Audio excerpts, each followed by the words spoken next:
Hey everybody, welcome to Find Your Fit with Deanna. I'm Deanna and welcome. I am endeavoring to share with you all over the next while some exercises that are really key to my own health, wellness, and movement practice, as well as for the classes and for the clients that I work with. So our focus, and when I say our focus, my folks that attend my classes and my personal training clients, we are working on things such as strength, function, taking function into practice, meaning the things that we're doing in the gym, how do those translate into everyday life, and really working on being strong, becoming stronger, and keeping the strength that we have as we journey through this really wild ride called life. So some of the things that I want to make sure that we touch on are really components of fitness and in the way that we can apply them quite easily. The other thing that most, if not all of my clients and I share is that we don't really spend hours upon hours in the gym, nor do we have time to spend hours and hours upon hours in the gym. And so we're not looking at 2-hour workout, 90-minute workout, 60-minute workouts even, right? Oftentimes we are maybe a 45-minute class or a 30-minute session. Maybe it is about, a few minutes between meetings or a few minutes between family commitments and that sort of thing. So one of the things we're going to start with today is talking about the squat and some of the things that we can do with the squat to create more function. So I'm not talking about a big plate loaded squat where I'm trying to lift my max. I'm talking about how do I get the most out of the effort I put into the squat. So squat mechanics, of course, first thing, if the squat is new to you, my friends, we are looking at, I would love for you just to take a wee step back, give it a try with me, take a little step back, walk a couple of steps forward and see where your feet fall, right? So where do your feet land? Have a quick peek. And I want you probably working from there. Now, if things biomechanically are a little different for you and you sort of land with feet out and things don't look quite even, I'll invite you to try to even that up just a little bit. Step one is our hip hinge. And what that means, I want you to take your hands, palms up to the sky as though you're, sharing a cup of tea with somebody, and take your pinky finger side and tuck that in right where your thigh and your torso meet. That bend that we have? And I want you to think about pushing that back a little. Pinky finger side, push back, and let yourself peek over that ledge that you created with your hand, okay? So hip hinge is something to work on. If a squat is new to you, or if your squat doesn't feel right, spend a bit of time with that hip hinge.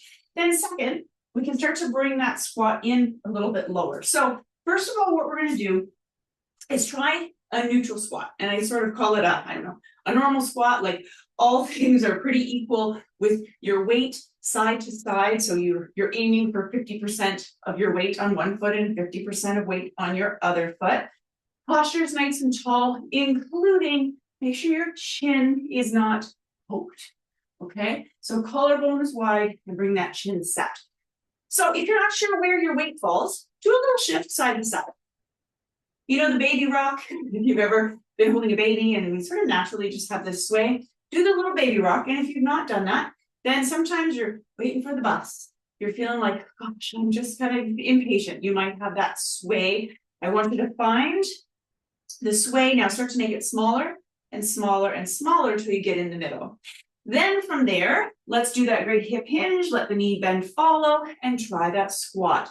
So this is, of course, a great option in terms of this, what we call top-down approach, meaning I'm starting at the top and moving down, return. The other option, you could go bottom up, meaning you could be in a chair and you could work on getting yourself up out of the chair. So here's the other thing I want you to do with the squat. The squat alone is not enough to really hit the functional work that we want to talk about. And so again, I'm not talking about, being a powerlifting athlete. I am talking about, normal, everyday routine. Some people, that might be their normal everyday routine is powerlifting. For me and my folks, not. So I just want you to think about what else could we do with this squat to add a little bit of challenge? Again, starting off is a great option, okay? Let yourself move through this, up and down, a couple of those. Now, I'm going to invite you to try with me a shifted squat. And so this is one of the ones that I love because we are one side of the body people. And what I mean is we tend to not use our whole body all together all at once throughout our day. We tend to, every time you walk, right? This is a very one side of the body thing because I walk, I lift my foot to take a next step, one side of the body's active, right? If I pick something up, one side of the body is more active. If I'm carrying something one side versus and an empty hand in the other, one side of the body is active. So I really want you to think about how can we use that squat to do some of this, what we call unilateral, one side of the body training. It is really, really important. So yes, you might think, oh, there's that option of doing a one leg. What I find with that one is it's a pretty big jump, right? From this 2 foot right to 1 foot. It's a pretty big jump. And I find we do wonky things with our pelvis. So our alignment goes a little bit off. Wonky, yes, is a scientific term, by the way. So what I'm going to invite you to try with me is your regular squat. As you did, you can sort of do your side to side shift, settle in the middle. So you've got even weight, best you can, 50-50 between feet, okay?